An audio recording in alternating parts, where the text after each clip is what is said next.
Hi, my name is Luigi Casinelli and I'm a technology manager at HDR Engineering. Thanks for joining me to learn how to use big data to manage and retime your signals and have a fun time doing it. And yes, I'll say that again, have a fun time.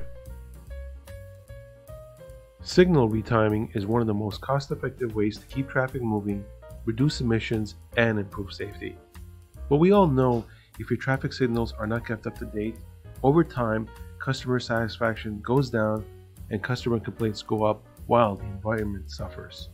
As stewards of these signal assets, aren't you tired of spending all of your resources retiming a fraction of your signals, getting a lot of customer complaints? Wouldn't it be nice if you can get a report daily, weekly, monthly, by season to help manage and tell you when to retime your signals automatically? With over 2 decades of experience and my team have been developing signal timing plans from the moment we became traffic engineers. And for the past several years, we've been developing, implementing, and managing traffic signals, including addressing customer complaints for major clients in the New York, New Jersey area and beyond. Taking all of that experience, including our lessons learned, I'm going to show you how to actively manage your signals and create the most cost-effective signal timing plan that incorporates 1. A user-friendly report that provides you action items to retime your signals as often as you would like. 2. Save money or take those savings and expand the number of signals you would like to retime. 3. Keep your signal plans continuously up to date, which actually reduces the need to even consider adaptive traffic signals, which can be very costly. 4. Use big data to help monitor your traffic signal system and flag any sudden drops in travel speeds that may occur, such as a vehicle breakdown, and proactively address this issue before you get that dreaded customer complaint. But before I show you, I want to give you a quick run through on how signal timings are typically developed, implemented, and monitored. First and foremost, to develop an effective signal timing plan, you need to understand the traffic flow profile of your roadway. Once you understand the traffic profile, you can break up the peak periods and develop signal timing plans to match those peaks to keep your customers moving and reduce complaints. So, let me summarize the process. Step 1. Collect data for 1 week out of 365 days. Step 2. Process and analyze the data for your roadway. Step 3. Develop your AM, midday, PM, and overnight signal plans based upon 1 week's worth of data for the next 5 years. Yes, you heard that right. We collect 1 week's worth of data to develop average signal timing plans that are also used for holiday and seasonal traffic, and hope that those plans are still relevant even if the traffic patterns have changed. And we all know what happens when the traffic patterns change. You get that customer complaint. Why am I waiting at the signal? There is no traffic on the side street. Guess who gets the next call? You. Also, using the typical signal timing process, the day you implement your new signal timing plan, that is probably the best plan, and from that day on, all goes downhill, while your customer complaints go up over time. For signal monitoring, we use traffic management centers, TMCs, that serve as the mission control for an urban area's major street and highway network. The Traffic Management Center compiles and visualizes data feeds from ITS devices, which includes CCTV, travel time, queue detection along all of your roadways. TMC operators use this data and try to proactively deploy traffic management strategies to reduce congestion and coordinate with authorities during daily stop-and-go traffic special event emergencies. But as we all know, due to limited resources, having a robust or even having a TMC is not always the case for every jurisdiction. The key for active monitoring is to have ITS devices from the field feed real-time data to the TMC. As we all know, with over 300,000 signals in the United States, it is virtually impossible and not practical to install ITS devices along all roadways to understand the health of your roadway system. So, for those areas where we do not have ITS coverage, we rely on another stream of data, customer complaints, to reactively address issues. But there is a better way.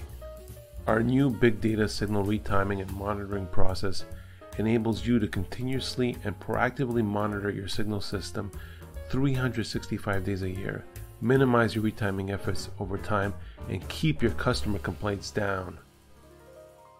Let me walk you through this simple process. Step 1. Get probe data from your data providers, such as Google, Waze, INRIX, and similar data providers. Step 2. Stream the data into a black box, in this case, a black Fedora. Wait for the information to be processed. Step 3. Obtain the outputs, which includes actionable intelligence, and you're done. Yes, it is that simple. I'm just kidding. We're not done. Let me unpack this black Fedora, and I'll walk you through the detailed process. Step 1. Contact a big data provider, talk, negotiate with them, and hopefully you can get an agreement that provides you free streaming data. If not, purchase the data. Most likely this will be a time-consuming process, as you will need to get your legal team involved, but worth it in the end, as you shall see. Step 2. Coordinate with your big data provider and stream the millions and billions of data points to your database, preferably in the cloud. Unless you don't like your IT department, stream it to your desktop and watch what happens. Best case, your computer freezes. Worst case, it catches on fire. Just kidding. It'll freeze and IT won't be happy. Step 3. Collect and store the big data for a year if possible. Then map out the historical speeds versus the current conditions by minute, hour, daily, weekly, monthly, by season, and yearly. This information will form the basis of understanding any changes to your speed profile of your roadway 365 days a year. Step 4. Catalog your comparisons into 3 tracks. Track 1. Real-time operations. Track 2. Short-term weekly operations. Track 3. Long-term planning operations. For Track 1, use the big data minute by minute and hourly reports to flag any major speed reductions along your roadways and send a notification automatically to the TMC operator, and better yet, straight to your traffic enforcement officers to quickly address any issues. This will definitely reduce the number of customer complaints. For Track 2, use the hourly, daily, and weekly reports to flag any changes in speeds along your roadway system weekly. Using the weekly reports, you can help identify if there were any changes in traffic patterns or recent roadway closures that you were not aware of due to coordination challenges with other jurisdictions, utility companies, and use this data to implement temporary mitigation measures. Track 3. Use a data-driven process to plan out your signal retiming program using the following steps. Step 1. Before any traffic data is collected for your models, use the daily, monthly, and seasonal reports and map out the travel speed roadway profiles and determine the peaks before any data collection is conducted. Step 2. Take your existing signal timing plans, either manually or automatically, and identify each signal timing plan period and map it out in a program like Excel, whatever works for you. Step 3. Overlay all your signal timing plan peaks against the roadway peaks and determine what you need to do. Typically, you can catalog your signal retiming program within these 3 buckets. Bucket 1. Which signal plans match the roadway peaks? If they match, hey, you're doing a great job, as you do not have to include them in your upcoming signal retiming project. Bucket 2. Which signal plans match your peaks closely but are off slightly, such as your signal timing plan peak period ends at 6 p.m., but the roadway peak ends at 5 p.m. For those signals, no retimings are necessary, just a peak period adjustment, which is easily done. Bucket 3.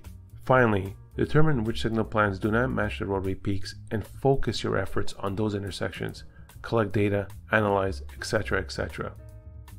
If you want to take your signal retiming process to another level, which in the past was always cost prohibitive, by using big data, you can look at the 365-day profile of your roadway and determine if you need additional peak period plans by season and repeat steps 1 through 3. By taking this extra step, this will enable your agency to maximize customer satisfaction and reduce emissions, as you will be using seasonally based signal timing plans. In fact, doing this will effectively create a pseudo-adaptive system without the extra cost. Now, let me walk you through 2 example projects to collect real-time data and retime your signals illustrating both the traditional versus big data method costs. Example 1. Getting real-time data. Let's say you want full travel time coverage nationally on all of your roadways, and worst case, let's assume you need one ITS device per every mile. And you know that's not a lot. Think about a place like Manhattan where you have a signal every 300 feet. You're gonna need a lot of devices. So, let's do a few calculations. There are 4.1 million center miles of roadway in the United States. Worst case, one device per mile equals 4.1 million ITS devices. To be conservative, let's assume that half the roadways already have devices. So, 2.05 million devices times, let's say 7,000 to install and maintain, equals about $14 billion you're going to need to get real-time data. $14.3 billion to install ITS devices, which by the way is the best and most accurate, and you probably figured this out unless you win a lot of Powerball lottos, is not practical. Now, if you consider using big data, the cost to acquire data and stream it can be anywhere from $0 to $50 million for the entire United States. And for the purposes of our example, worst case, we can assume a cost of $100 million. So, looking at this scientific comparison, it is very clear who the winner is. But maybe not so fast. If you take into account the accuracy of the data points, your decision is not as clear-cut. You need to find the right balance between cost and accuracy levels. And most likely, you'll find it may be a hybrid system. That is why it's so important to go through the systems engineering process to figure out what is right for your agency. Example 2. Signal retiming. Say you have a $100,000 budget and a 120 intersection signal system. Typically, for that budget, you would be able to optimize about 15 to 20 signals and develop AM, midday, PM, and off-peak signal timing plans. With the new big data process, we ran our tool and the results showed the following. Out of about 120 intersections, 60 were great, 30 needed a minor peak period extension, 50 needed one peak period modified, and the remaining 15 needed a full optimization program. So, using the big data signal retiming process with a limited budget, we were able to ensure all 120 signals were running optimally. In conclusion, I like to summarize the big data monitoring and signal retiming process as follows. Number 1, user-friendly. Number 2, saves a whole bunch of money. Number 3, provides high client satisfaction. And number 4, less complaints for you. If you want to hear more about our big data signal retiming process, give us a call. But before I leave you, I want to tell you one tip. Consider reaching out to your big data companies, as they may be willing to share data with you for free so you can start your own big data retiming program.